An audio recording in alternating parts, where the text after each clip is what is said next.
every single time. I thought that the energy was electric. It helped us. It inspired our kids and players. I thought it affected them.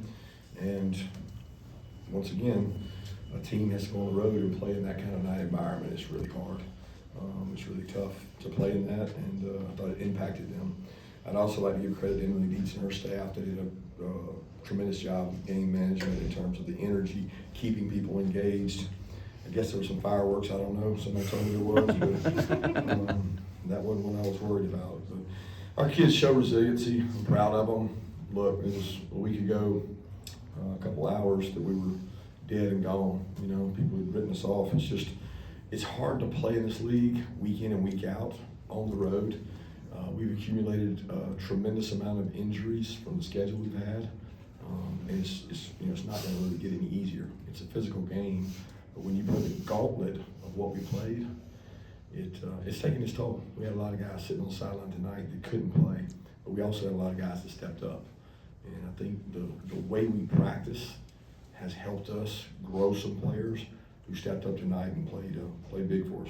Kirby, can you speak to the offensive line? I don't believe you guys rotated all of there tonight. They came in and did a great job. They did a great chance to get it around. Yeah, I guess you're right. It's probably the first game that we haven't subbed an offensive lineman the whole time, and we were concerned about that because we didn't know how Tate would hold up, and that game meant a lot to Tate. You know, Tate grew up in a Tennessee family and a dad that was a Tennessee fan, and that game was a lot of pride to him. And I thought his energy and toughness really showed. And just a week ago, you know, he dinged it and couldn't go, and he went out there tonight and really played physical, played tough. But those guys, you know, they took a lot of criticism from people, and really unwarranted in my opinion, because it's funny when you talk to people that actually know football, they know how hard it is to play in that environment. And then people just, you know, say, oh, sacks, oh, they couldn't do this, they couldn't do that.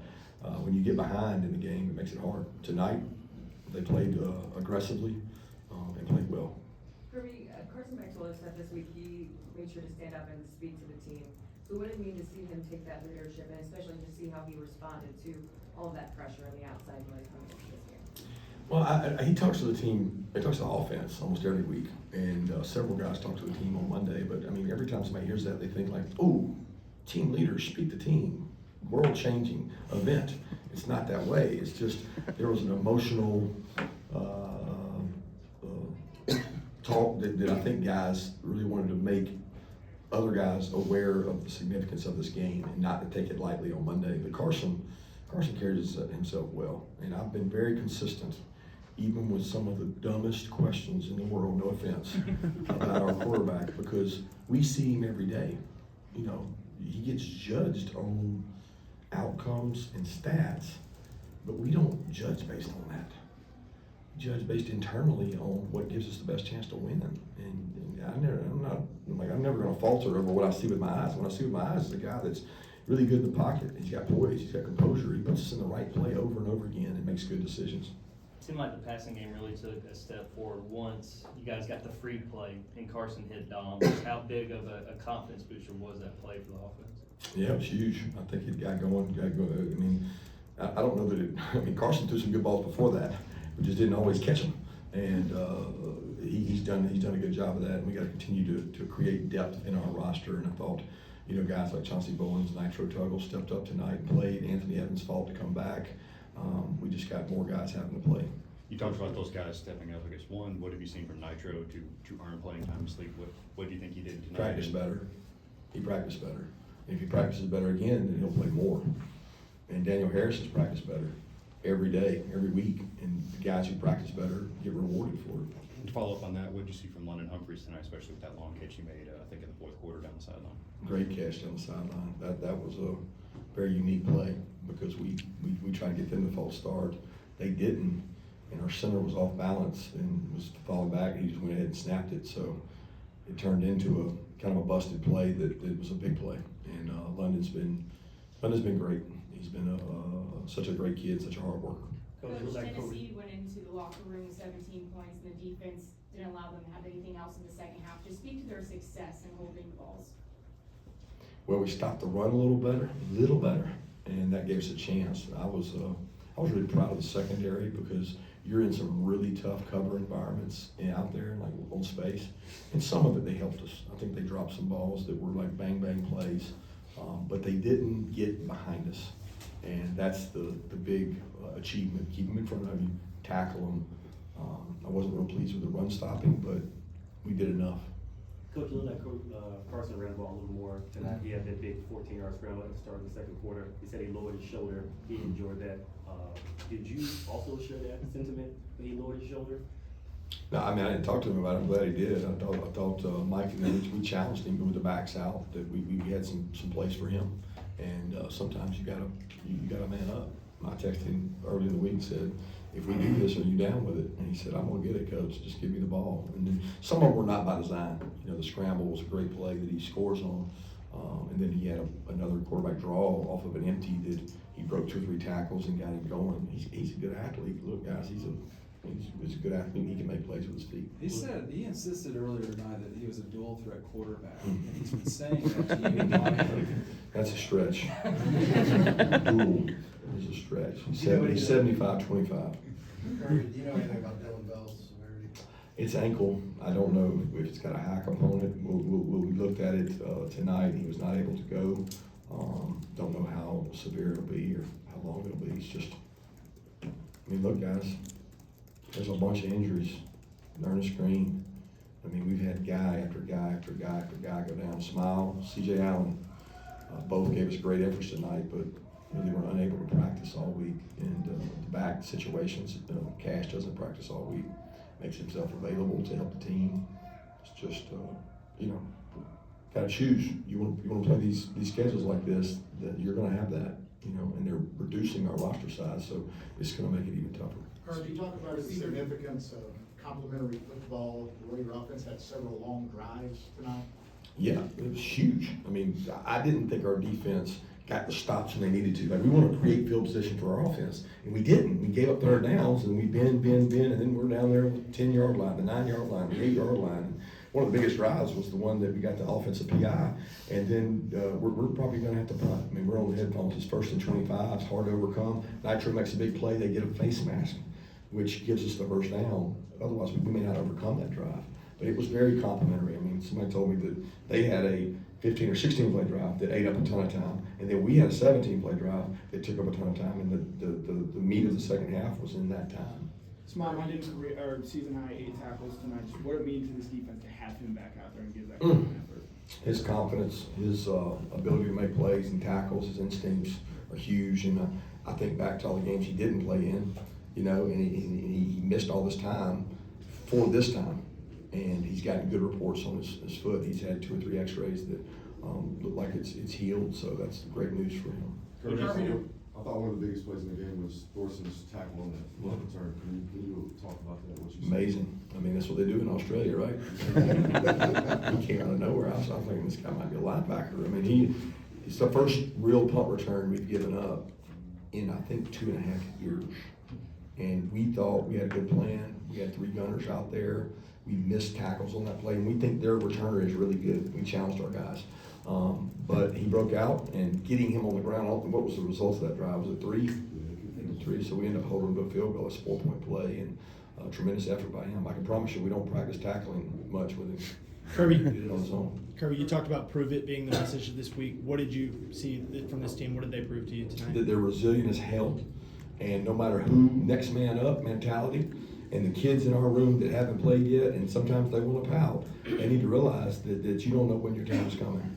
Will you work while you wait, is what we say. Will you work while you wait? And Chauncey Bowens worked while he waited, and it paid off for him. Nate, Nitro, he had a great week of practice. So we need more of that. Kirby, the receiving group that took a lot of criticism over the last couple of weeks with drop passes and incomplete balls that led to interceptions. How was it to see the receiving corps have a big game for Carson this week? It's awesome. It's great. I think we can do better. And I think we got to do better. Because we're going to keep playing really high quality opponents, and we got to get healthy, and we got to get better. Speaking of career high night tonight, what did you see out of him that maybe allowed you guys to take advantage of that Tennessee defense there in the second quarter? I thought Mike did a great job with the tight end passing game. Ben made some plays. Lawson had the play that probably would have been a huge play. The corner came off his man and makes a breakup, and then Oscar had a huge touchdown, and Oscar could have had a bigger night too with the throw over the middle there where he got popped and the ball came out. But proud of those tight ends, man. They haven't had the year they wanted to have, but they had a really big night tonight. Coach, you had 5 sacks tonight against a very talented quarterback from Tennessee. How big was that? It's hard to get him down. I mean, that guy's a tough competitor now. I mean, I got a lot of respect for him to go through what he went through this week and break tackles. He's got great quickness, great vision, and he's a really talented quarterback with a bright future. Kirby, is it easier or tougher to coach a team coming off an Ole Miss loss like you guys had last week? I don't know that it's either. I'll be honest with you, it's not. I mean, you can make a case it's challenging, but you got their attention. You know, I think it's more about morale and how you lead. How you handle losses says a lot about you, and you know, these kids are going to grow up to be contributors to society, and how they respond to tough situations, man. They're so much more prepared for bad things to happen in their life because of what they do in this organization and what they go through and the criticism they take. They'll never be as criticized as they are by the outside world in this sport, and I'm proud of the way they stuck together and kind of bonded and came out and played well. You talked about those long drives. What did you see on the 92-yard drive, that fourth quarter? That's the one that Nate scores on late. I mean, just to drive all the way down the field. Just impressive, man. I mean, we never came into a fourth down, I don't think, the whole time. And I really wanted to go for it on the 4th and 5 at midfield earlier. And I was like, you know what, we're playing good defense. We had great momentum, and we were across the 50, and you know, they had jumped off sides a couple times. But going back to that drive, it was tremendous. I thought Mike dialed it up. You know, we had a bonehead mistake with 12 in the huddle. You can't do that. You cannot do that. Ultimately, you cannot do that. But he stuck with the play call. He didn't change it, and he was aggressive. And Carson made a great decision because Carson can check that play if they have pressure. And it was a little cloudy. And if he checks it, we're probably not going to hit that big play to Ben. And Carson did a great job putting a good play and good package together. Made a good decision there. And then Nate scored, and Chaz was the fullback, and so he was fired up. You guys have finished your SEC slate. Given the difficulty of the schedule you had, how would you assess how this team was able to navigate that stretch of games? I'll let y'all judge. I mean, you know, everybody thinks we should win every game. I'm very proud of our team. If you told me that this group would be this resilient, I would probably say I don't doubt it, because they're great kids, and they played the toughest schedule in our league, and we still got 2 games left of tough teams. Georgia Tech's got a great team, and UMass has played 3 or 4 SEC teams already. Do you believe this team was overlooked when it came to the playoff rankings, and do you believe that this was a statement win showing that you deserve to be in the playoffs? Like I said after the game, I don't know what they're looking for. I really don't. I wish they could really define the criteria. I wish they could do the eyeball test, really come down here and look at the people we're playing against and look at them. And you know, you can't see that stuff on the TV. And so I don't know what they look for, but that's for somebody else to decide. I'm worried about our team. We got time for one more question. Do you think it was very fair for them to criticize your offense after they dropped you guys in the rankings? I think they're going to always do that, because that's what I say about the eyeball test. But they're not in that environment. They're not at Ole Miss in that environment playing against that defense, which is top 5 in the country with one of the best pass rushers in the country. And they're fired up. They got a 2-score lead, and they're coming every play. They don't know. They don't understand that. So they'll probably look at this week and say, well, we just played against one of the best defenses in the country, and we went for 453 on them, you know, and could have been more. So it's just the tale of each week. And we're trying to be the cumulative, whole, really good quality team, and not be on this emotional roller coaster that's controlled by people in a room somewhere that may not understand football like we do as coaches. We as coaches look at people and say, what can we do better? How do we get better? I respect their decision, I respect their opinion, but I mean, it's different in our league. So, go Dogs.